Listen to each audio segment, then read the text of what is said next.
Sunday night at the cutting edge of new music. It is In Demand Uncut. I'm Jim Gellertley, and this is Justin Young from The Vaccines. How are you? Good, thank you. How are you? I'm fine. Thank you very much for coming in. Thanks for having me. I've seen the band live a few times now, and I love what you do. I love the album. I can't believe that it's happened so quickly. But were you ready for it, having had a career before as a singer-songwriter? Yeah, I think we were actually. I think the most important thing to point out is even though it sort of feels like it happened quickly, and I guess it did happen quickly, we sort of spent a year getting the songs ready. So we'd been a band for quite a while, and it wasn't until once we started playing gigs, it happened really quickly. But we were sort of hidden away in a rehearsal studio, trying to sort of perfect our sound. And I guess we'd made so many artistic mistakes in the past that we wanted to kind of just create something that we felt was as close to perfect as possible before the world heard it. And so yeah, we've been a band for quite a while. And then also I think, obviously doing different things and kind of learning from our own mistakes and watching our friends make mistakes and stuff like that. I think, I think it sort of, we're as well prepared as you ever can be really for what's happened over the last few months.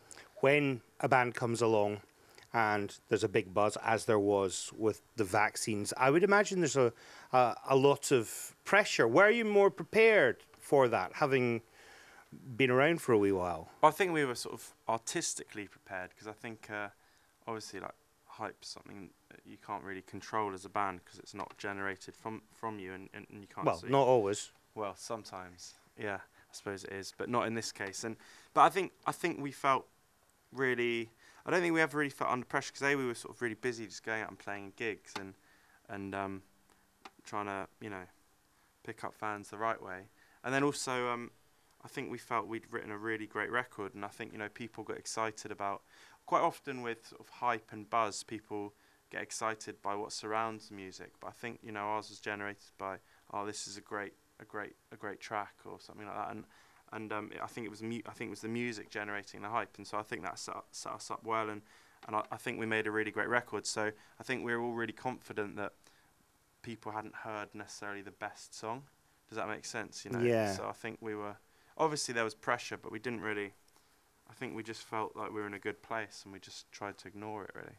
There might have been that temptation to spend ages in the studio and perfect it, but I think you recorded the album in something like 2 weeks. Yeah, it was. It was just, that's it, we were gigging in between recording as well, and just trying to get that sort of live, exciting, energetic sound, and that, like so many of our favourite records, sort of have been recorded in that way. It's just about pressing record, really, and because we've worked so hard and kind of perfecting all the kind of sounds and the parts and the arrangements and stuff, it was just a case of going in and pressing record and making it sound exciting.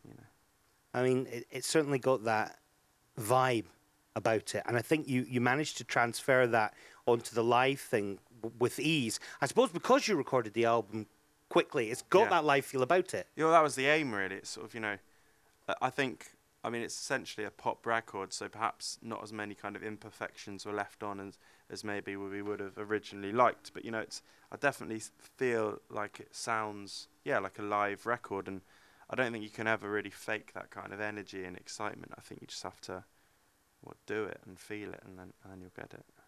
Are you at the stage where you're even thinking about the second album yet? Absolutely. I think we've written like 4 or 5 songs for it, and we're gonna, I think, on the headline tour, we're gonna start playing a couple of new songs. Yeah, it's definitely something. I think as songwriters and as musicians, we're always sort of songwriting and looking to create and kind of progress and get better in. And so that's something we've sort of been spending the last couple of months doing. And yeah, definitely thinking about the second record. Yeah. Does that mean you think you've got the formula right for recording the second album, or might you do it differently? No, I think we'd like to do it differently. I think we'd like to maybe work with a kind of creative producer and kind of maybe go in with a few more sort of blank canvases and see what comes out that way. Because I think it was a real particular way, we recorded the first record in a very particular way, and I think we'd maybe like to do it differently second time round. And I think as soon as you start banding around the word formula in art, you're on dangerous ground, I think. You're practically living in Scotland at the moment. These dates with Arctic Monkeys, then back for 2 gigs Yeah. at the Barrowland. I mean, Yeah. that's pretty cool. I think you're doing 2 dates Manchester Academy as well, Yeah, yeah. 2 dates at Brixton. Yeah. And add to that the Arctic Monkeys dates. You're playing to a heck of a lot of people this month. We are playing to a lot of people. Yeah, it's good though. You know, we've like been all around the world this year, and it's nice just to come back and play to your own people. So I think there's something, you know, there's a lot to be said for the idea. I think that no one really gets you, like, you know, the people from Britain really. I think there's like, just culturally, I think they understand best where we're coming from, and yeah, like, we love playing here.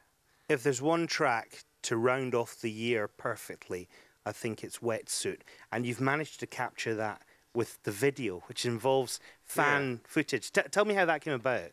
Well, I think like we're always sort of like banging on about sort of fan interaction and stuff, and I think it is important to us, you know, trying to break down the barriers as much as possible. And you know, for example, when we play a good show, it's purely based on how good the crowd is. I think that would probably be the same for a lot of bands, really. So if you can feed off the energy, and that's why it's quite horrible playing with the big barriers and stuff, because you know you want to be up in each other's faces, and so always like trying to think of like ways of sort of involving fans. Really, we're doing a fanzine, and like there's contributions from fans stuff, and someone just had the idea, like I can't remember who it was, like why don't we just like do a video of fans' photos, and it just seemed like a nice way to kind of involve people, and because I guess we all had the same summer really. And a lot of people will be watching that video and seeing if they can spot themselves. There's T in the Park footage in there. There is some T in the Park footage, yeah. Cool. Yeah. Well, I think now is the time. You've got a guitar. Perhaps, Justin, you would like to play Wetsuit for us on In Demand Uncut. This is In Demand.